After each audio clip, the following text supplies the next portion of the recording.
તો સુરત જિલ્લાના ઓલપાડ પંથકમાં જળબંબાકાર સાયણ વિસ્તારની સોસાયટીઓ પાણીમાં ગરકાવ। ધારાસભ્ય મુકેશ પટેલ અસરગ્રસ્ત વિસ્તારની મુલાકાતે પહોંચ્યા।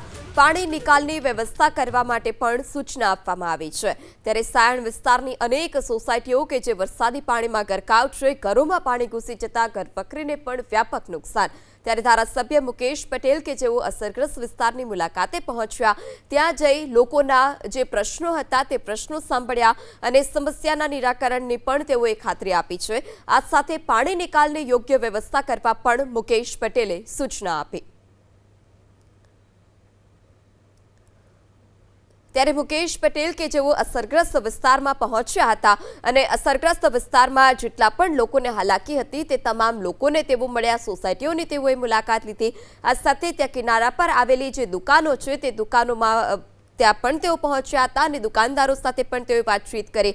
પાણીનો જમાવડો વધારે હોવાને કારણે તેઓ ટ્રેક્ટર પર સવાર થઈ અસરગ્રસ્ત વિસ્તારની મુલાકાતે પહોંચ્યા હતા। આ સાથે લોકોના પ્રશ્નો સાંભળીને સમસ્યાના નિરાકરણની પણ તેઓએ ખાતરી આપી છે।